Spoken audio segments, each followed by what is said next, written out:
भागवत क्या है, क्यों सुननी चाहिए, तमाम प्रश्नों पर आज बात करेंगे। भागवत क्या है, सबसे पहले भागवत किसने सुनाई और हमें क्यों सुननी चाहिए भागवत, हम सुनेंगे तो हमारा क्या होगा, क्यों सुननी चाहिए भागवत। आप लोग भागवत सुनने आए हैं, बताओ भागवत क्यों सुननी चाहिए। पीली मैया क्यों सुननी चाहिए भागवत, बताओ। आप सुनने आई हो तो हमने कहा आपसे पूछ लें। नहीं सुनने आए हैं पर पता नहीं क्यों सुनना चाहिए, ठीक है। अच्छा टोपी वाले भैया क्यों सुनना चाहिए भागवत, बैठे बैठे बताओ, खड़े नहीं होना। हाँ पूर्वजों को शांति मिलती है, ठीक। गुलाबी मैया क्यों सुननी चाहिए भागवत।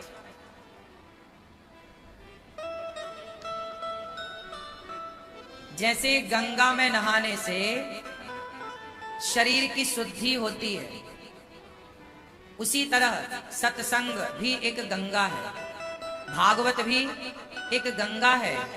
तो जैसे गंगा में नहाने से तन शुद्ध होता है, ऐसे सत्संग करने से, भागवत सुनने से मन शुद्ध हो जाता है, मन पवित्र होता है। मन की शुद्धि के लिए, आत्म कल्याण के लिए, पितरों की सदगति के लिए, हमसे जाने अनजाने में कोई पाप हुए हैं, उन पाप के प्रायश्चित के लिए हमें भागवत सुनना चाहिए। कई बार हमसे पाप होते हैं, हमें नहीं पता कि हमने पाप किया है। हम रास्ते से जा रहे थे, चींटियां मर गई। आप बारिश में गाड़ी चलाते हैं, ना जाने कितने मेंढक आपके टायर के नीचे, गाड़ी के नीचे आके मरते हैं, आपको पता ही नहीं। जब आप गाड़ी चलाते हैं, कितने कॉकरोच, कितने जीव जंतु उड़ते हुए ना आपकी गाड़ी में टकरा टकरा के। जब आप रोटी बनाते हैं, पहले के जमाने में चूल्हा था, लकड़ी और ओपलों का प्रयोग होता था, कंडों का। तो उस लकड़ी ओपलों में कितने चींटियां और छोटे छोटे जीव जंतु हम नहीं देख पाते थे, वो जल जाते थे। आज भी आप लोग चलते हैं, बहुत सारी चींटियां मर जाती हैं। आपके घर में आप झाड़ू लगाते हैं, ना जाने कितनी चींटियां मर जाती हैं। आप लोग वो हिट वगैरह डालते हैं ना, कितने मच्छर, कितनी मक्खियां।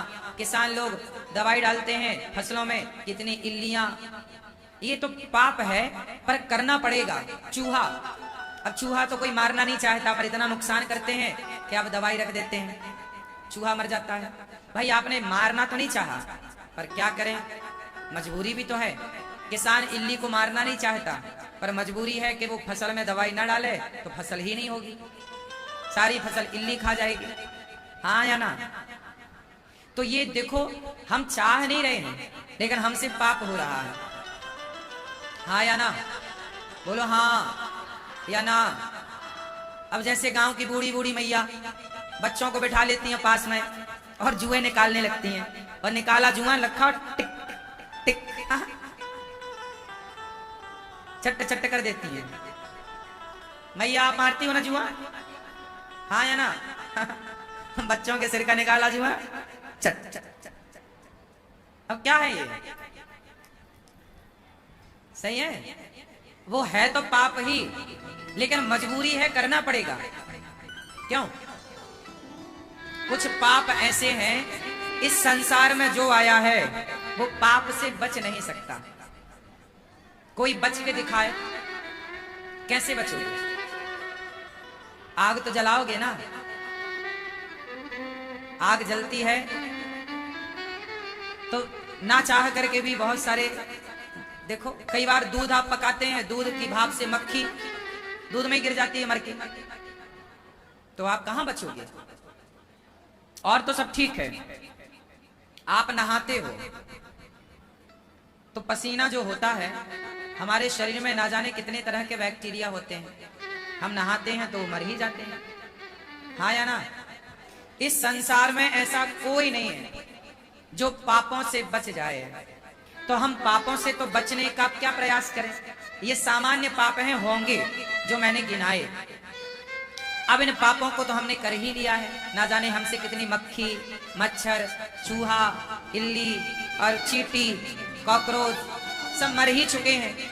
मेंढक कितना हो चुका है, क्या करें। बोले अब इसका प्रायश्चित कर लेते हैं। अब हो तो गया, रोक तो सकते नहीं आप, अब क्या कर लें, प्रायश्चित।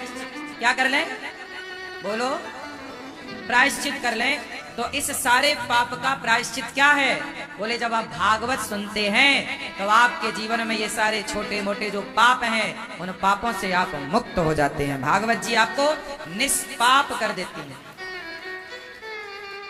अच्छा एक बात बताओ, आप में से कितने लोगों ने नया घर बनाया है अपने जीवन में? कभी जब भी आपने बनाया अपने लिए घर, किस किसने बनाया है?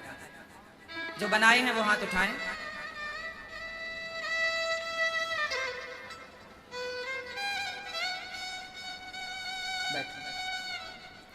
घर बनाए हो तो जब आप प्लॉट पर घर बनाते हो तो खुदाई होती है ना आपके प्लॉट में। जब आप कोई नया प्लॉट खरीदते हो तो उस प्लॉट में बहुत सारे पेड़ पौधे होते हैं, आप उन्हें छोटे मोटे झाड़ियों को उखाड़ देते हैं। आप वहां खुदाई करते हैं तो ध्यान से देखेंगे बहुत सारी चींटियां होती हैं जिनका ठिकाना वर्षों से वही था। अब वो घर के लिए जगह आपने ली तो आपने साफ सफाई कराई, और जब साफ सफाई कराई तो ना जाने कितने चूहों का वो घर रहा होगा, ना जाने कितनी चींटियों का वो घर रहा होगा, ना जाने कितने सांपों का घर रहा होगा। वहां सांप भी रहते रहे होंगे, लेकिन जब आपने ना जाने कितने वहां और जीव जंतु रहते रहे होंगे, फिर आपने क्या किया? जेसीबी चलवाई, वहां पे सब कुछ हटवाया तो बहुत सारे जीव जंतु तो मर गए दब के। खुदाई हुई तो वो घर से हो गए बेघर, कहां जाएं? बहुत सारी चींटियां मर गई। इसलिए जब घर बनाते हो ना तो सबसे पहले आप क्या करते हो? भूमि पूजन। क्यों करते हैं भूमि पूजन? घर बनाने के पहले क्या होता है? बोलो बोलो, भूमि पूजन क्यों होता है? भूमि पूजन जब होता है तो हाथ जोड़ के हम वहां उस प्लॉट में जितने जीव जंतु थे हम उन सबसे प्रार्थना करते हैं, हे भगवान अब आपकी कृपा से यहाँ एक घर बनाना चाहते हैं। जब हम घर बनाएंगे तो हमसे ना जाने कितने जीव जंतुओं की हानि होगी। तो हे प्रभु इस पाप से आप हमें बचाएं। हम जानकर ये पाप नहीं कर रहे हैं, जीवों की हत्या नहीं कर रहे हैं, पर करना मजबूरी है। अब चींटियों से आप कह तो नहीं सकते कि चलो चींटी खाली करो, हम जेसीबी ला रहे हैं, ए चूहा भाई साहब चलो खाली करो, तो हम यहाँ घर बना रहे हैं। आप तो सीधा जेसीबी घुसा देंगे, काम स्टार्ट कर देंगे, खुदाई स्टार्ट हो जाएगी, जिससे वो जीव जंतु निश्चित मर ही जाएंगे। हाँ या ना? तो उस पाप से बचने के लिए हम शुरू में क्या करते हैं? पूजा करते हैं। इसलिए हमारे यहाँ एक परंपरा है चींटियों को दाना डालने की। जिस घर में आप रहते हो आपसे पहले उस घर में उस प्लॉट में चींटियों का बसेरा था। हाँ या ना? चींटी मतलब हर छोटे जीव जंतु को आप चींटी मान लो। केवल चींटी नहीं, और भी चींटी की तरह दिखने और चलने वाले, रेंगने वाले। इसलिए हम सनातनियों ने क्या कहा कि चींटी हमने तुम्हारा घर उजाड़ा है, हमने तुम्हारे घर में अपना घर बनाया है, लेकिन याद रखना हम सदा तुम्हारी संतान को, तुम्हें जीवन भर पहले खाने से पहले मुट्ठी भर आटा तुम्हारे नाम का निकालते रहेंगे। पहले तुम्हारा पेट भरेंगे फिर हम खाएंगे। इसलिए सनातनियों के घर से मुट्ठी भर आटा चींटियों के नाम से निकाला जाता है। और आप में से बहुत लोग होंगे जो अपने घर के आसपास जो चींटियां उनके लिए आटा वाटा, कितने लोग चींटियों को आटा वाटा डालते हैं आप में से? मैया आपने डालती हो? गुड़ डाला करो चींटियों को, गुड़ भी, आटा, कुछ मीठा बनाओ तो आपके आसपास गार्डन होगा, पार्क होगा, कुछ हरा भरा माटी इत्यादि, वहां जरूर डालना। चींटियां वहां होती ही होती। तो पहला हिस्सा चींटियों को, क्योंकि हम उनके घर पे रह रहे हैं। वो पहले प्लॉट में किसका ठिकाना था? चींटियों का। इसलिए हमारे यहाँ जो पाप होता है हम उस पाप के लिए क्षमा मांगते हैं। तो हमसे जो जाने अनजाने में पाप होते हैं उन सभी पापों से बचने के लिए हम एक भागवत सुनते हैं, और भागवत की कथा सुनने से भगवान प्रसन्न होकर हमसे हुए पाप, जैसे दीपक जलते ही अंधकार नष्ट हो जाता है, ऐसे कथा सुनते ही सारे पाप नष्ट हो जाते हैं। पापों का अंधकार मिट जाता है। किससे? पुण्य के दिया से। इसलिए कहता हूं पुण्य करते रहो। क्या करते रहो? जोर से, पुण्य करते रहो। जैसे आप लोग बहुत सारे भक्त पोथी पाठ कराने आए, कुछ घर बैठे ही ऑनलाइन जुड़े हैं, आप भी तो पुण्य कर रहे हैं, भागवत सुन रहे हैं पोथी पाठ के यजमान बनकर, तो ये पुण्य है। इसलिए पुण्य किसी को बिना बताए करते रहो, करते रहो। हमने पाप इतने किए हैं कि वो गिनाए नहीं जा सकते, परंतु पुण्य ऐसे हैं कि आप गिनाते हो कि देखो हमने ये किया, ये किया, ये किया, ये किया। पुण्य गिने जा सकते हैं पर पाप नहीं गिने जा सकते। हाँ या ना? हम पाप करते हैं करोड़ों, तो पाप करोड़ों करके हम रोते नहीं हैं और थोड़े से पुण्य करके प्रसन्न हो जाते। देखो जी हमने पुण्य किया है। इसलिए पाप जब रोज करते हो तो कोशिश करो कि पुण्य भी रोज हो, अच्छे कार्य भी रोज हो। हाँ या ना? इसलिए हमारे यहाँ चींटी को आटा, गाय को रोटी, कुत्ते को रोटी। अच्छा, कुत्ते को रोटी कुत्ता समझकर नहीं। महाराष्ट्र में एक भक्त हुए हैं नामदेव जी। क्या नाम था दादाजी? क्या नाम था? नामदेव जी। महाराष्ट्र के एक संत भय नामदेव जी। अब एक दिन उन्होंने रोटी बनाई और सर्दियों का समय था, बाहर चूल्हे पर रोटी बनाई आंगन में, और रोटी बना के रखी, अंदर घी की कटोरी लेने चले गए कि मैं घी चुपड़ दूं और भगवान जी का भोग लगाऊं। तब तक कुत्ता भाई साहब आए और कुत्ता सारी रोटियां मुंह में दबाई, और कुत्ता भाई साहब रोटी दबा के मुंह में भागे पूंछ उठा के। अब तब तक नामदेव जी रोटी में लगाने घी लेकर कटोरी में भर के लाए। वो कटोरी में घी भर के बाहर निकले ही थे कि कुत्ता भागा, रोटी मुंह में दबा के, सारी रोटी एक भी नहीं छोड़ी। अब नामदेव जी कटोरी लेके दौड़ पड़े कुत्ता के पीछे। अरे रुक जा भैया, रुको रुको रुको, हे प्रभु सूखी रोटी ना खाओ, आपका दिया घी है, घी तो चुपड़ लो। लोग बोले क्या कह रहे हो, वो कुत्ता है। नामदेव जी बोले तुम्हें कुत्ता दिख रहा है, हमने तो रोटियां भगवान के लिए रखी थी, तो भगवान ही इस रूप में आके मेरी रोटियों का भोग लगा रहे हैं। भैया प्रभु सूखी ना खाओ, रोटी में घी चुपड़ के खाओ। ये लोग सबको कुत्ता नजर आया, पर नामदेव जी को भगवान नजर आए। जाकी रही भावना जैसी, भगवान कहाँ है? भगवान मंदिर में नहीं, आपकी दृष्टि में। ईश्वर को देखने की दृष्टि है तो कण कण में दिख जाएगा, और ईश्वर को देखने की दृष्टि नहीं है तो सामने खड़े थे दुर्योधन के कृष्ण, सामने खड़े थे रावण के राम, क्या ये लोग पहचान सके? बोलो। जरूरी नहीं है कि भगवान हमारे सामने हो तो हम पहचान लें। पता नहीं आप मंदिर में किस भाव से जाते हैं, पता नहीं आप मूर्तियों को किस भाव से देखते हैं, लेकिन भक्त का एक अपना भाव होता है, एक अपना दृष्टिकोण होता है, एक अपना नजरिया होता है। बताओ भक्त का नजरिया कैसा होता है? आप लोग परेशान क्यों होते हैं? क्योंकि आप मान लेते हैं कि आप करते हैं, मैंने किया। जबकि भक्त परेशान नहीं होता, क्योंकि वो ये मानता है कि मैं कुछ करता ही नहीं, भगवान ही सब करते हैं, हम सिर्फ नाचते हैं। नचाता कौन है? अच्छा ये बताओ, युद्ध अर्जुन लड़े थे कि कृष्ण लड़े थे? उत्तर दो। महाभारत का युद्ध कौन लड़ा? बोलो। अर्जुन या कृष्ण? हाँ? हाँ? दिखा तो ऐसा कि अर्जुन लड़ रहे हैं, आपने देखा भी ऐसा कि अर्जुन लड़ रहे हैं, आप कह भी ऐसा ही रहे हैं कि अर्जुन लड़े, लेकिन सत्य ये नहीं। कृष्ण ना लड़ते हुए भी कृष्ण ही युद्ध लड़े। अर्जुन जब बाण चलाए, जब भीष्म पितामह की सैया बाणों की उन्हें मिली, तो भीष्म पितामह ने आखिरी में अर्जुन को बुलाया, पांडवों को बुलाया जब कौरव मारे गए।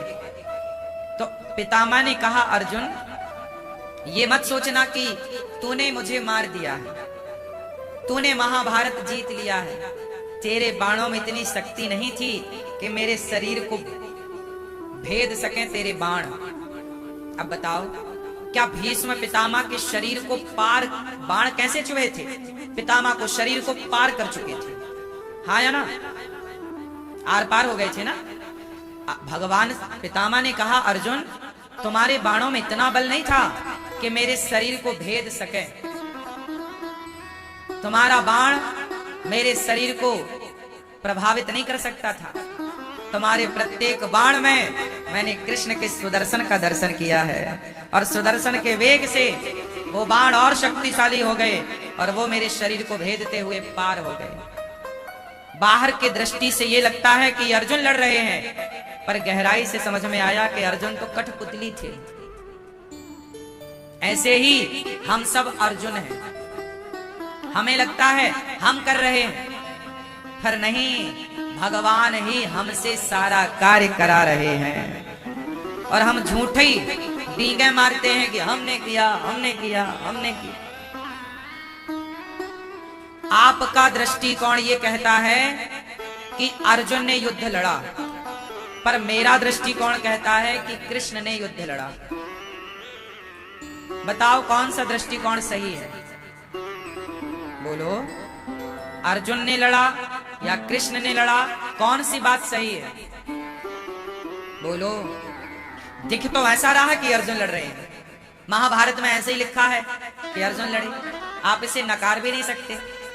लेकिन सत्य ये नहीं है। कई बार जो दिखता है वो सच नहीं होता, और जो सच होता है वो आप सच को देख पाएं, इसलिए सत्संग होता है, इसलिए भागवत सुनना चाहिए, सच को आप देख सकें। इसलिए कई बार हमें परेशानियां होती हैं क्योंकि हम स्वयं को कर्ता समझ लेते हैं।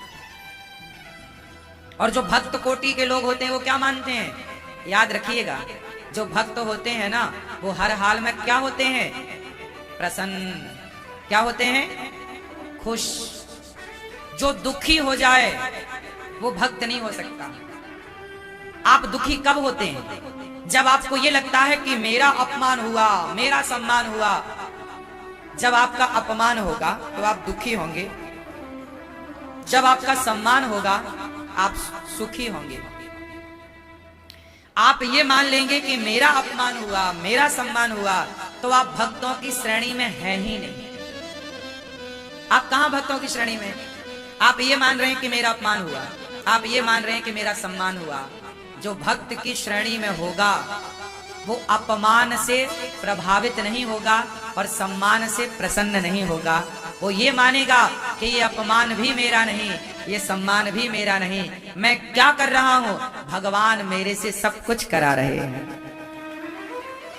जो अपमान सम्मान से परे हो जाए, अलग हो जाए, वो भक्त है। जो सम्मान और अपमान में उलझा रहे, आप लोग गलती कहां करते हैं? उलझ जाते हैं। अजी मेरा अपमान हो गया, मेरा सम्मान हो गया, देखो देखो देखो।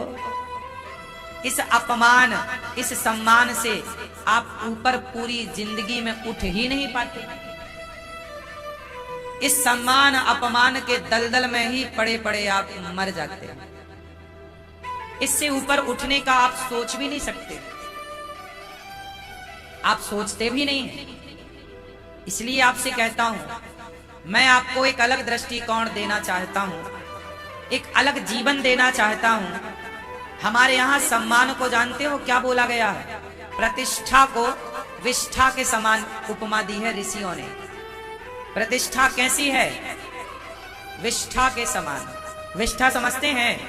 मलमूत्र। यदि आप प्रतिष्ठा में उलझ गए तो आप भक्ति नहीं कर पाएंगे। भगवान के मतलब के वो लोग हैं ही नहीं जो सम्मान की भूख रखते हैं। भगवान के मतलब के तो वो हैं जो सम्मान से प्रभावित ना हो और अपमान से प्रभावित ना हो। हर हाल में वो हैप्पी रहें, खुश रहें, वो भक्तों की लिस्ट में हैं। अब आप बताओ कि क्या सम्मान और अपमान को आप जीत सकते हैं? लोग कहते हैं मन को जीतो। भाई मन को तो जीतना फिर भी सरल है, मन को जीतना फिर भी सरल है। मान बढ़ाई जे तजे, है ना, मान बढ़ाई जो तज दे वही तजना है, वही छोड़ना है। आप क्या छोड़ सकते हैं? अच्छा बताओ। भगवान के लिए आप, जैसे आज एकादशी है तो आप लोगों ने रोटी छोड़ दी, नमक छोड़ दिया, चावल छोड़ दिए। आपका दूसरा व्रत आया तो आपने ये छोड़ा वो छोड़ा। शुक्रवार का व्रत आया, खटाई छोड़ दी। दूसरा व्रत आया, ये छोड़ दिया वो छोड़ दिया। आपने आज तक दाल चावल सब्जी रोटी तो छोड़ी है, पर सच बताना, क्या सम्मान की भूख छोड़ी है? क्या अपमान से अपने आप को दूर रखा है? दूर रखना मतलब कोई अपमान कर रहा हो आपका और फिर भी आप ध्यान ना दें। क्या अपमान पाके भी आप स्थिर रहे हैं? आदमी अपमान पाकर विचलित हो जाता है। अपमान से क्या होता है? बोलो। विचलित। आपको अपमान बिल्कुल बर्दाश्त नहीं होता, नाक बिल्कुल फूल जाती है, आंखें लाल लाल हो जाती हैं, चेहरा लाल। अरे मेरा अपमान कर दिया, जानता नहीं। हर आदमी को आज अपमानित कर दो, किसी को भी, तो वो लाल हो जाएगा। अरे और तो छोड़ो, किसी को जरा धक्का ही लग जाए, आदमी 4 गालियां सुना देता। क्यों? अंधा है, देख के नहीं चलता। इस तरह आप लोग जकड़े हुए हैं। अपमान आपको बर्दाश्त नहीं है बिल्कुल, और सम्मान आपको गदगद कर देता है। इससे ये पता चल रहा है कि फिर आप भगवान के मतलब के नहीं हैं। भगवान के मतलब का कौन होगा? मीराबाई। मीरा का जीवन कैसा है? मीरा के दादाजी जब छोटी थी मीराबाई, बचपन से ही कृष्ण की भक्ति करती। विवाह हो गया मीराबाई का भोजराज के साथ, राणा के बेटा है। जब विवाह हुआ तो पति आया, प्रथम रात्रि है विवाह के बाद की, पति पत्नी के मिलन की। पति आया, मीराबाई के पास आकर बैठा, मीराबाई के घूंघट को उठाया, मीराबाई को देखा तो मीराबाई ने कहा कि आपसे जो मेरा विवाह हुआ है ना, वो मेरे शरीर का विवाह हुआ है, मेरे मन का विवाह, मेरी आत्मा का विवाह तो मेरे कृष्ण से हो चुका है। जबरदस्ती मेरे लोगों ने आपसे मेरा विवाह कर दिया। मेरे प्राण, मेरा मन तो कृष्ण में बसता है। मैं कृष्ण को अपना पति मान चुकी हूँ, पर समाज की लोक लाज की मर्यादा के लिए मेरे माता पिता ने आपसे मेरा विवाह कर रखा है।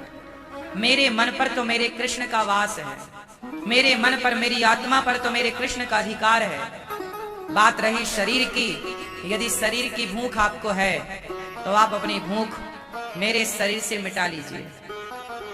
आपका कब्जा शरीर पर तो हो सकता है, मेरे मन, मेरी आत्मा पर तो मेरे कृष्ण का कब्जा है।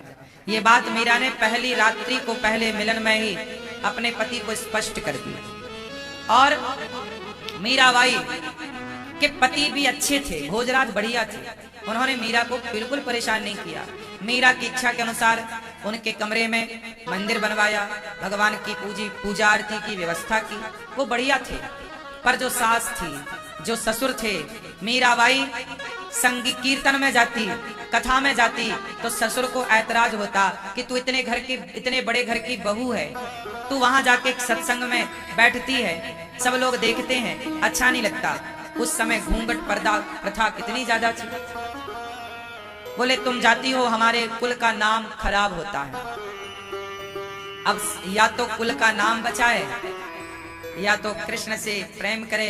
अब जैसे शराबी शराब के बिना कहाँ रह पाता है, गंजेड़ी गांजा के बिना कहाँ रह पाता है, जैसे शराब का नशा शराबी को शराब की ओर बढ़ाता है, ऐसे जब भक्ति का नशा लगता है तो कोई बिना सत्संग के रह ही नहीं सकता। आप सत्संग के बिना रह लेते हैं, इससे ये पता लगता है कि अभी भक्ति प्रवेश नहीं की अंदर। जिस दिन प्रवेश कर जाएगी भक्ति, तो जैसे शराबी शराब के बिना नहीं रह पाता, काम ही नारी पियारी जिमी लोभ ही के प्रिय दाम तिमि रघुनाथ निरंतर प्रिय लागो मोहिराम। जैसे कामी स्त्री के बिना नहीं रह सकता, लोभी धन के बिना नहीं रह सकता, ऐसे भक्त भगवान की कथा, भगवान के कीर्तन, भगवान के दर्शन के बिना रह ही नहीं सकता। और रह ले तो मीराबाई को जबरदस्ती रखा पर रुकी नहीं। सारी अपने सम्मान को मीराबाई ने छोड़ दिया कि नहीं?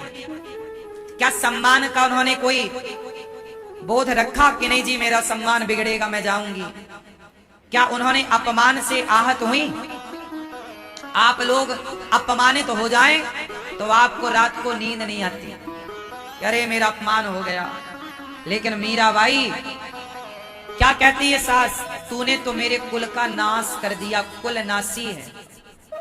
मीराबाई को कितना ना सहा, कितना ना कहा समाज ने। अरे मीरा को तो छोड़ो, माता सीता को कितना ना कहा समाज ने, तो मीराबाई को कितना कहा होगा। सारा अपमान का घूंट पीकर भी मीरा, मेरे तो गिरधर गोपाल दूसरो ना कोई, मेरे तो गिरधर गोपाल। सुनो, भगवान की राह पर चलने वाले को ऐसा बनना पड़ेगा जो अपमान सम्मान की दीवार तोड़कर जो केवल कृष्ण को याद रखे। भागवत जी में कथा है, आखिरी में एक पंडित जी की,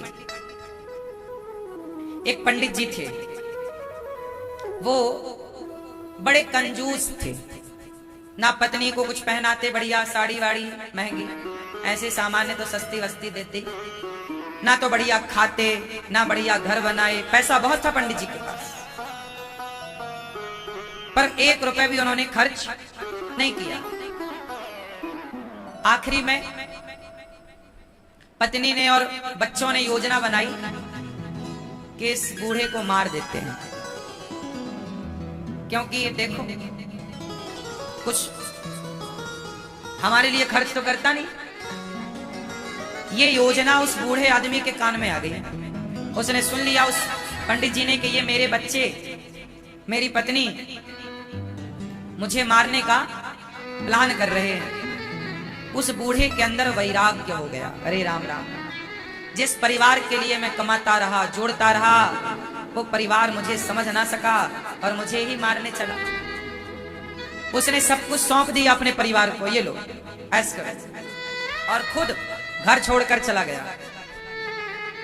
अब जब बाहर निकला तो लोगों ने, अरे कंजूस कहीं का, लोगों ने अपमान किया कि इसने तो जीवन भर देखो जोड़ा है, खर्चा कुछ नहीं किया, ना किसी को पानी पिलाया, ना किसी को भोजन कराया। लोग अपमान करते, उसके ऊपर फूल फेंकते, कोई उसे गालियां देता। वो सोता तो कुछ लोग आके उसके ऊपर सुसु कर देते। इस तरह का अपमान, इस तरह का अनादर।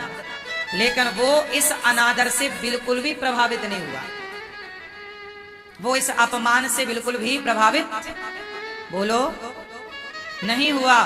और उसने हर परिस्थिति में, अब ना उसे कोई सम्मान करता तो वो सम्मान की तरफ भी ना देखता, कोई अपमान करता तो वो अपमान की तरफ भी ना देखता। हर हाल में वो केवल श्रीमन नारायण श्रीमन नारायण श्रीमन नारायण, केवल एक भगवान की तरफ देखता, एक ईश्वर की तरफ। अब उसे कोई यहाँ वहां कुछ दिखाए तो वो कुछ ना देखे, ना अपमान को देखे, ना सम्मान को देखे। और जब ऐसी स्थिति में पहुंच गया कि केवल भगवान का नाम निकलता है, कोई उसे लात मार दे, वो कहीं बैठे तो लोग आए और उसके लात पांव का प्रहार करते, इस तरह वो अपमानित हुआ। लेकिन कोई एक शब्द उसने ना कहा, एक बार भी उसने पलटकर जवाब ना दिया। तब उसकी सहनशीलता पर, उसके नाम जप पर, उसकी सच्ची भक्ति पर भगवान प्रसन्न हो गए। वाह, ये है भक्तों का लक्षण। भक्त जो है वो कभी विचलित, और जो विचलित हो गया वो भक्त है ही नहीं। इसलिए आपने देखा होगा, मैं भी इन महापुरुषों की बातें सुनकर पढ़कर मैं केवल सुना नहीं रहा हूं, मैं सीखता हूं। मुझे भी लोग कितनी गालियां देते हैं, लोग मुझे भी कितना अपमानित करते, अनादर करते, लेकिन मैं हर हाल में समझता हूं कि ये भगवान की लीला है। जैसे रखे राम जी रहना चाहिए, और सीताराम सीताराम। यदि मैं विचलित हो गया आपके विचलित करने से, तो फिर भगवान की नजरों से गिर जाऊंगा। इसलिए भगवान से प्रार्थना है कि पहाड़ से गिर जाऊं तो गिर जाऊं, पहाड़ से गिरूंगा तो शायद खड़ा हो सकूंगा, पर विधाता की नजर से गिरूंगा तो कभी खड़ा ना हो सकूंगा।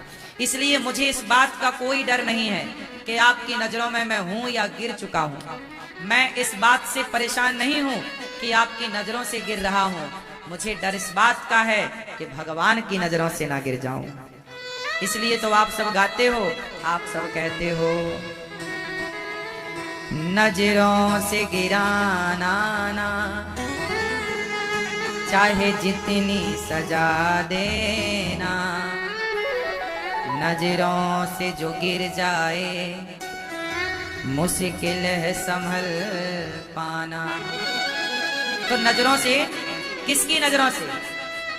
इंसानों की नजरों से गिरने का डर ना रखिए।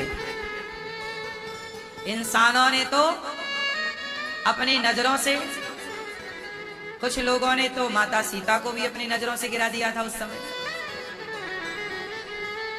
हाँ या ना? फिर दुनिया की नजरों पे ना चढ़िए, ना उतरिए। आप दुनिया को खुश करने निकलेंगे, कभी ना खुश कर पाएंगे। एक भगवान को खुश करिए, और भगवान को खुश करने का सबसे बढ़िया तरीका क्या है आप बताओ? भगवान को खुश करने का सबसे बढ़िया तरीका क्या है? हमारी मैया बताएंगे। हाँ, हाँ, भक्ति। आप बताइए, भक्ति। मैया आप बताओ। हाँ, भगवान को खुश करने का सबसे बढ़िया तरीका है सेवा। लक्ष्मण जी ने क्या की? राम जी की। बोलो। लक्ष्मण जी कोई भक्ति नहीं करते। कहां माला जपते हैं लक्ष्मण जी? वो तो राम की आज्ञा के लिए खड़े रहते। राम की आज्ञा का पालन करना ही लक्ष्मण जी की भक्ति है। ये बात सही है या गलत है? बोलो। तो भक्ति क्या है? हाँ, आप लोग भक्ति किसे मानते हो? माला जपने को। जबकि लक्ष्मण जी भक्ति मानते हैं सेवा को। मैं ये नहीं कहता कि माला ना जपो, माला जपो, मन शुद्ध होता है, पर भगवान को प्रसन्न करना है तो निस्वार्थ, निष्काम, निष्कपट भाव से आप सेवा करिए मानव जाति की, जीव मात्र की। भगवान मिलेंगे तो मंदिर जाने से नहीं, लिख लो, भगवान मिलेंगे तो सेवा करने से। इसलिए कहते ना, हमारे यहां, हमारे सनातन में पहले इतने मंदिर नहीं थे। पहले तो हमारी माँ ही मंदिर थी, पहले तो हमारा बाप ही मंदिर था। पहले तो बच्चे अपने माँ बाप की सेवा करके उन्हें खुश रखते थे। श्रवण कुमार अपने माँ बाप की सेवा करते, आज भी श्रवण कुमार को लोग जानते हैं। तो पहले तो माँ ही भगवान थी, पहले तो पिता ही भगवान थे, पहले तो पति ही भगवान था। पहले की नारियां और किसी की पूजा नहीं करती थी, अपने पति की। पहले की नारियां, तुम ही मेरे मंदिर, तुम ही मेरी पूजा, तुम ही देवता हो, तुम ही देवता हो। और आजकल की नारियां, कुछ आप लोग तो मानती होंगी मंदिर, आप लोग आजकल पति को मंदिर क्या, आदमी भी नहीं समझती कुछ लोग। हाँ, इधर राक्षस महाराज जी। हाँ, कुछ स्त्रियां तो ऐसी हैं, पति कोई जूता मारती रहती है। कुछ दो चार डंडा जमाती रहती, एक दो झाड़ू जमा देती है, ले साफ सफाई होती रहे। हाँ या ना? आप पिटते तो नहीं हो साहब? क्यों मुस्कुरा रहे वैसे हैं जैसे आपकी भी धुलाई होती हो? नहीं पिटते ना झाड़ू से? क्यों आप पिटते हैं? सही रोज पिटते हो। दिन में 2 बार पिटते हैं ये। तो कहा मैया जी इनकी धर्मपत्नी? अभी घर पे इसलिए बोल पा रहे हैं, वो होती तो नहीं बोलते। इसलिए बोल रहे हैं। तो कुछ स्त्रियां क्या मानती हैं? तुम ही मेरे मंदिर, तुम ही मेरी पूजा, तुम ही देवता। अच्छा ये बताओ, सच बताना जरा, एक कल्पना इमेजिन करो जैसा मैं चाहता हूं जरा करो। अब देखो प्रैक्टिकल तो शायद ना कर पाओ आप, इमेजिन ही कर लो, कल्पना ही कर लो। सोचो सोचो कि एक बेटा है जो अपने माँ बाप की पूजा करता है, आज्ञा का पालन करता है, और उसकी पत्नी है जो उसकी पूजा करती है, और उस पत्नी और उस पति का एक बच्चा है वो उनकी पूजा करता है, और एक दूसरे की बात मानते हैं, एक दूसरे का सम्मान करते हैं, एक दूसरे को प्यार करते हैं। अब बताओ जहां ऐसे लोग हों वो घर घर है या स्वर्ग बैकुंठ है? उत्तर दो। हमारे यहाँ पत्थर की पूजा नहीं होती, हमारे यहाँ पत्थर की पूजा दूसरे नंबर पर है। पहले माता पिता पति की पूजा होती है। लेकिन आज का समाज भटक गया है मेरी माँ। आज का बेटा अपनी माँ की पूजा नहीं कर रहा है, बाप की पूजा नहीं कर रहा है, पति की पूजा नहीं हो रही है। सिर्फ मंदिर में जाकर लोग भगवान को मंदिर में ही देख रहे हैं, ना पिता में, ना माँ में, ना पति में। कहां कोई देख रहा? इसलिए आजकल गृहस्थियां बिगड़ रही हैं। तलाक कितने बढ़ गए। यदि स्त्रियां अपने पति को देवता मानने लग जाएं, भगवान मानने लग जाएं, और पुरुष अपनी पत्नी को देवी मानने लग जाए, क्या भगवान राम माता सीता का अपमान करते हैं? लड़ गए रावण से सीता माता के लिए, लंका जला दी रावण की सीता माता के लिए। एक नारी के प्रति कितना समर्पण भगवान राम का है, यह हर पुरुष को सीखना चाहिए। इससे, इन बातों से ही आपकी गृहस्थी अच्छी होगी। लेकिन आप लोगों को लगता है कि बस भगवान तो मंदिर में है। जो भगवान पत्थर में हो सकता है वो आपकी माता में और आपके पिता में तो हो ही सकता है ना। इसलिए ये दास अनिरुद्ध माताओं की सेवा करता है। गौरी गोपाल आश्रम में 288 माताएं रहती हैं। हम माओं की सेवा करते हैं। लक्ष्मण जी ने क्या किया? राम जी की सेवा। अनिरुद्धाचार्य क्या करता है? मैं सेवा से ही भगवान को प्रसन्न करता हूं। आप लोग पूजा करते हैं, करिए, पाठ करते हैं, करिए, सब अच्छा है। कोई मंदिर जाना गलत नहीं है, जब तब करना बिल्कुल गलत नहीं है, पर ये दूसरे नंबर पर है। पहले सेवा करो, सेवा के बाद समय बच जाए तो मंदिर चले जाना। उदाहरण समझो, आप में से कितने लोग पंडरीनाथ जी को जानते हैं? पंढरपुर विठल भगवान विठलनाथ जी के बारे में कितने लोग जानते हैं? नहीं जानते? महाराष्ट्र में जैसे वृंदावन में बिहारी जी हैं, ऐसे महाराष्ट्र में पंढरपुर है, जहां पंडरीनाथ भगवान है। कमर में हाथ रख के ऐसे, विठलनाथ जी को कभी आपने देखा होगा, ऐसे कमर में हाथ रख के खड़े हैं। कौन? विठलनाथ जी। इनकी एक कथा मैं आपको सुनाऊं। कहां से स्टार्ट हुई, कौन है, क्या इनका इतिहास रहा है, सुनो। क्या हुआ कि एक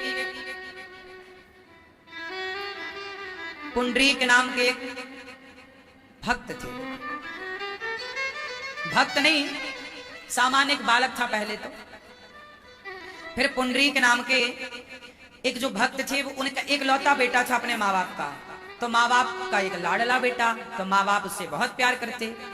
पुंडरीक बड़ा हुआ तो विवाह हुआ, और जब विवाह हुआ तो वो अपनी पत्नी में इतना आसक्त हो गया कि अपने बूढ़े माँ बाप को इग्नोर करने लग गया।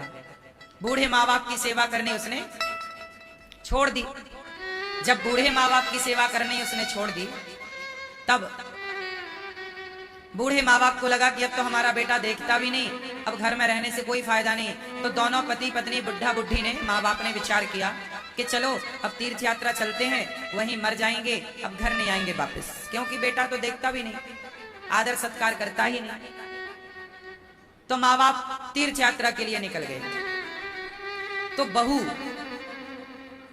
तो जो पुंडरीक जी की जो बहू थी, पत्नी, उसने कहा पति से, सुनते हो, आपकी माँ विवाह में इतना बड़ा हार पहन रखा था, उसने तो अभी तक दिया ही नहीं, लगता है झोले में रख के जा रही है, जाओ हार निकाल लेना बस। तो अब माँ बाप तीर्थ यात्रा पर निकले बैलगाड़ी से। उस समय बैलगाड़ी का जमाना था। तो बैलगाड़ी पर वो चढ़े और दोनों पति पत्नी तीर्थ यात्रा के लिए निकले। तो बेटा पीछा करता करता काशी पहुंचा। काशी में गंगा के तट पर दोनों पति पत्नी स्नान किए, कुछ खाने का रहा होगा तो खाए, और गंगा के किनारे झोला सिर के नीचे दबाकर सो गए। सुबह दोपहर के 3 बज रहे, रात्रि के 3 बज रहे थे। अब बेटा बैठा कि झोले में कैसे हाथ जाए और कैसे मैं हार को निकालूं, जबकि कोई हार वार था ही नहीं। अब कुंडली पीछा करते करते काशी आ गया और वो माँ बाप से दूर रहता, केवल देखता कि मौका मिल जाए तो झोला उठा के भाग जाऊं।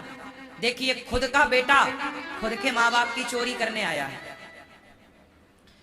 लालच बुरी बला।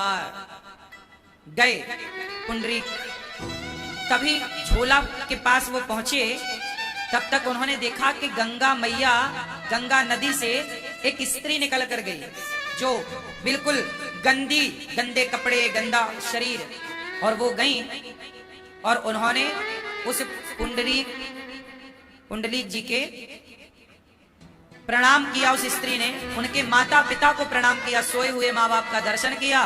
तो गंगा मैया का सारा शरीर बिल्कुल पावन, निर्मल, कंचन हो गया, सुंदर हो गई। वो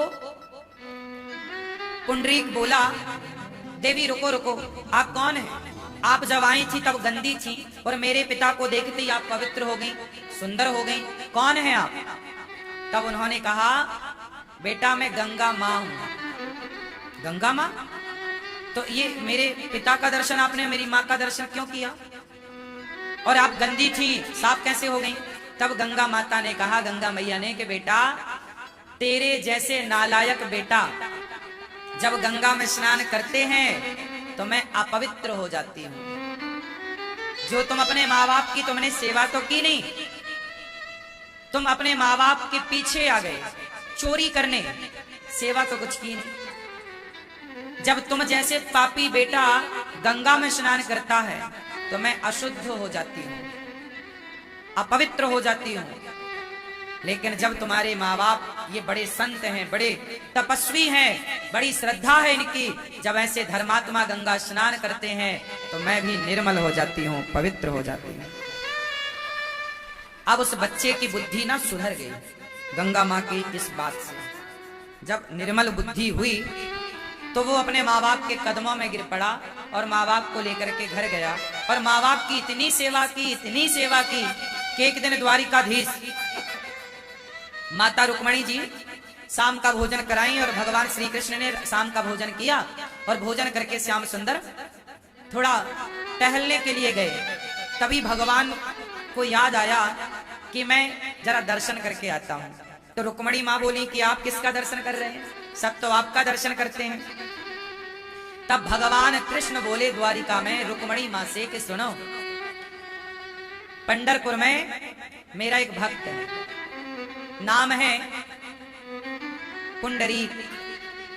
वो अपने माँ बाप की इतनी सेवा करता है, इतनी सेवा करता है कि आज मेरा मन कर रहा है कि मैं उसका दर्शन करके आऊं।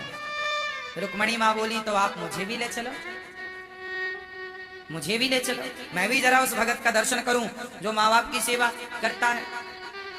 तो रुक्मणी जी और श्री कृष्ण दोनों गए पुंडरीक के घर। कच्चा घर था, आंगन, बारिश का मौसम रहा होगा तो आंगन में पानी था, मिट्टी और पानी तो कीचड़ हो जाता है, तो कीचड़ सा था थोड़ा।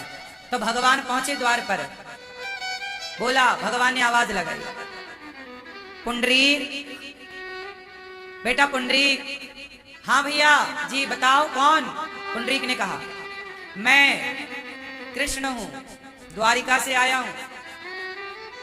तुमने अपने माँ बाप की इतनी सेवा की, मैं तुमसे प्रसन्न हूं। मेरा दर्शन करने साधु संत ध्यान लगाते, तब करते, जब करते, तब मेरा दर्शन होता है। मैं तुम्हारे द्वार पर आया हूं, अपने घर से बाहर आओ और मेरा दर्शन करो। पुंडरीक ने कहा कि प्रभु अभी मैं दर्शन नहीं कर सकता। क्यों? मैं अभी माँ बाप की सेवा कर रहा हूं और मेरे माँ बाप अभी गहरी नींद में हैं। पुंडरीक क्या कर रहा था कि अपनी गोद में एक तरफ तो पिता का सिर रखा और दूसरी तरफ माँ का सिर, और बेटा पुंडरीक माता पिता का सिर दबा रहा था। और तभी माँ बाप सो गए, वो गहरी नींद में चले गए। अब बच्चे को लगा कि यदि मैं उठता हूं तो माता पिता की नींद खुल जाएगी, तो वो बैठा रहा। भगवान बोले, जल्दी आओ वरना मैं जा रहा हूं। तो पुंडरीक बोला, अच्छा जा रहे हो तो आप जाओ, पर अभी मैं उठ नहीं सकता ना, मेरे माँ बाप जाग जाएंगे। और अभी आप शोर भी मत करो, चिल्लाओ मत, आपको जाना है आप जाओ, जब आपको फुर्सत मिले आप आना। देखो किससे बात कर रहा है? भगवान से। अच्छा एक बात बताओ, तुम्हारे आंगन में कीचड़ है, मैं इंतजार, देखो भगवान बोला, अच्छा मैं इंतजार कर रहा हूं। तो पुंडरीक ने क्या किया, ईंट पड़ी थी, ईंट समझते हैं ना जैसे घर बनता है, ईंट उठाई और भगवान की तरफ फेंक दी।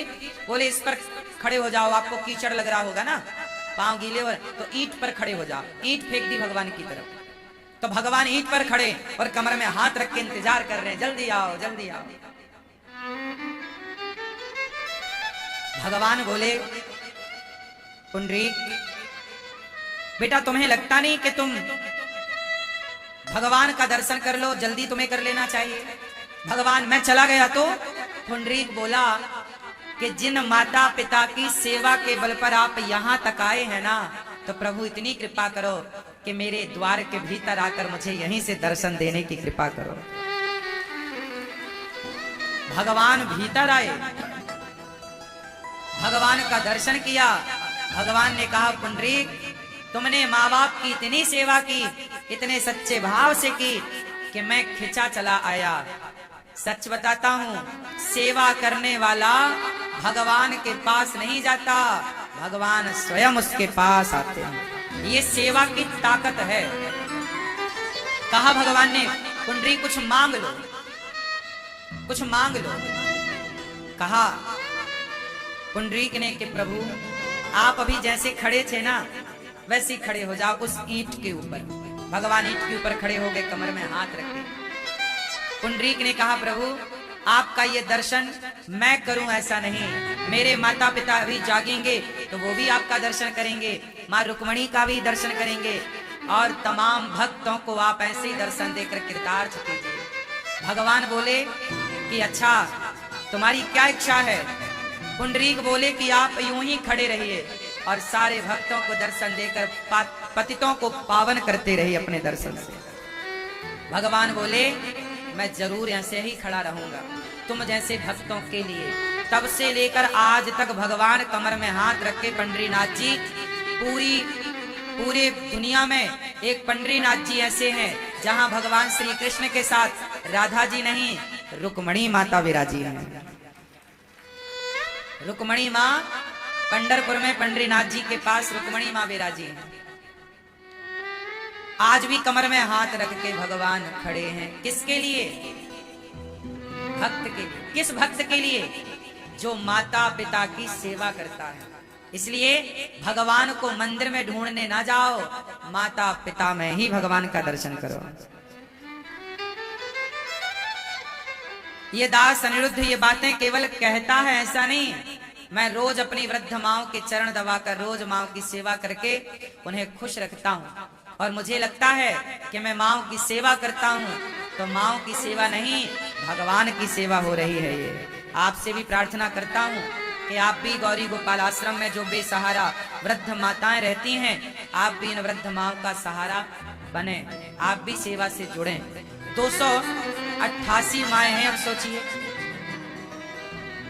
आप तो एक माँ की सेवा करते होंगे, ये दास अनिरुद्ध तो इतनी माँओं की सेवा करता है जैसे बन पड़ती है। तो ये किसकी इच्छा है? मेरी नहीं, भगवान की। मैं कुछ नहीं करता, भगवान कराते हैं, इसलिए सब हो रहा है, वरना मेरी क्या औकात, मेरी क्या हैसियत। तो सेवा, गौरी गोपाल आश्रम में हजारों भक्तों के लिए भरपेट भोजन तैयार रहता है। सुबह से शाम तक अखंड रसोई चलती है, कोई भी आता है सबको पेट भर भोजन मिलता है। क्या है ये? बोलो बोलो बोलो। सेवा। और ये सेवा अखंड चल रही है।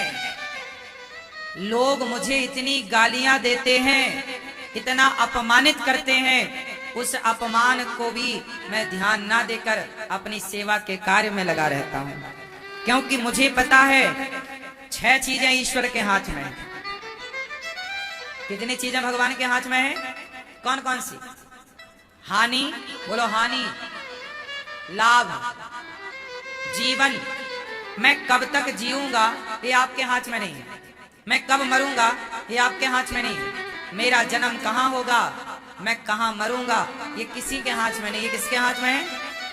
हानि, कितनी हानि, कितना लाभ, ईश्वर के हाथ में। जीवन मरण ईश्वर के हाथ में। यश, मेरा कितना नाम होगा और मैं कितना अपमानित होऊंगा, ये सब कुछ ईश्वर के हाथ में है। सम्मान यदि मिल रहा है तो ये ईश्वर की इच्छा है, और अपमान मिल रहा है ये भी ईश्वर की इच्छा है। इसलिए हर हाल में प्रसन्न चित्त से उस परमात्मा का स्मरण किया जाए। शास्त्र केवल पढ़ने के लिए नहीं, सुनने के लिए नहीं, उतारने के लिए है। आप लोग परेशान क्यों हैं? क्योंकि आप सुनते तो हैं कथाएं, पढ़ते तो हैं गीता और रामायण, पर उतार नहीं पाते। जब जीवन में चरितार्थ करने का टाइम आता है आप परेशान हो जाते हैं, आप उतार नहीं पाते। बात सही है? आपको सबको पता है कि ये 6 चीजें ईश्वर के हाथ में है, फिर भी आप इन 6 चीजों के लिए परेशान रहते हैं। मीराबाई सबसे दूर हो गई, किससे? अपमान। और तो आज से कितने लोग मुझे पक्का वादा करेंगे कि आप भी सम्मान अपमान दोनों को इग्नोर करिए। जीवन में खुश रहना है तो, प्रसन्न रहना है तो, जीवन को सार्थक बनाना है तो ना अपमान की तरफ देखिए ना सम्मान की तरफ देखिए। किसकी तरफ देखिए? केवल भगवान की तरफ। किसकी तरफ देखेंगे? वो भैया को जगाओ चश्मा वाले। अच्छा रहे, सोने दो सोने दो सोने दो। राम राम। सो गए प्रभु आप? गहरी नींद में चले गए थे आप? चलो जाग गए, अच्छा। तो हम आपको जगाने बैठे। कितने लोग जागने को तैयार हैं? तो बताओ, सम्मान और अपमान दोनों से ऊपर उठेंगे या नहीं? मेरी जेठानी ने मेरा अपमान कर दिया महाराज, मेरे पति ने मेरा अपमान कर दिया, मेरी सास ने मेरा अपमान कर दिया। आपका सम्मान कितनी बार हुआ वो आप भूल गए, पर अपमान कितनी बार हुआ आपको याद है? आप अपमान कहां भूल रहे हैं? तो आपका शरीर भगवान का घर है या डस्टबिन है, कचरा घर? आप अपने शरीर को क्या बनाए? बोलो मंदिर। शरीर को क्या बनाए? बोलो शरीर को क्या बनाओ? मन मेरा मंदिर, आंखें दिया बाती, आरती ओ मैया आरती। मन मेरा मंदिर, आंखें दिया बाती, आरती ओ मैया आरती। मन मेरा, मन मेरा, तो आपका शरीर ही मंदिर है। आपका शरीर क्या है? जोर से। आप स्वयं एक मंदिर हैं, चलते फिरते। पता नहीं आपको और किस मंदिर की जरूरत है। आप स्वयं चलते फिरते क्या हैं? बोलो। आपका शरीर मंदिर है और इस मंदिर में एक आत्मा रूपी परमात्मा भी रहता है। आपके शरीर के मंदिर में कौन रहता है?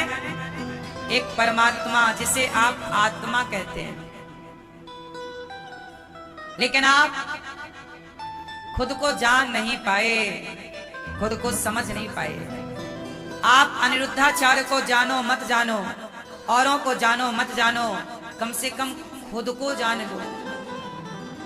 आप खुद को भी तो नहीं जान पाए कि आप कौन हैं। कौन है आप? आप हैं मंदिर। लेकिन आपने अपने आप को क्या बना रखा है? कचरा घर। कचरा वाली गाड़ी आई, कचरा निकाल। हम आ गए आपका कचरा लेने के लिए। हम कह रहे हैं कि आप अपना अपमान सम्मान सब निकाल बाहर करो।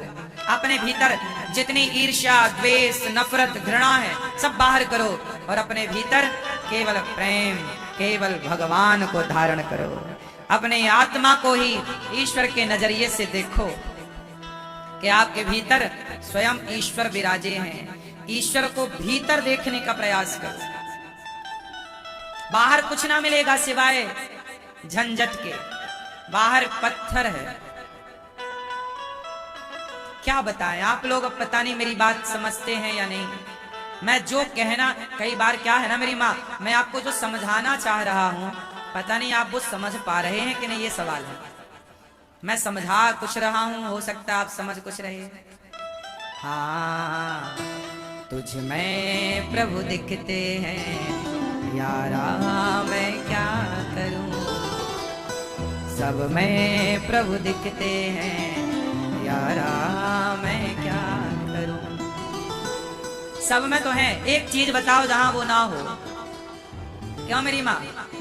मैया बोलो मेरी माँ, आपके भीतर भगवान है या नहीं है? तो आपने देखा है? बात की अपने भीतर के भगवान से। बात करो अपने से। पागलों की तरह ना भागो बाहर, भीतर झांको। भीतर बाहर कुछ नहीं है। अब तुम मानो मत मानो, जो मैं जान गया, जो मैं समझ गया वो कह रहा हूं। तुम्हारी समझ में आए तो समझ लो, समझ सको तो समझो दिलवर जानी, वरना फिर भी दिल है हिंदुस्तानी। तो सब में किसे देखना है?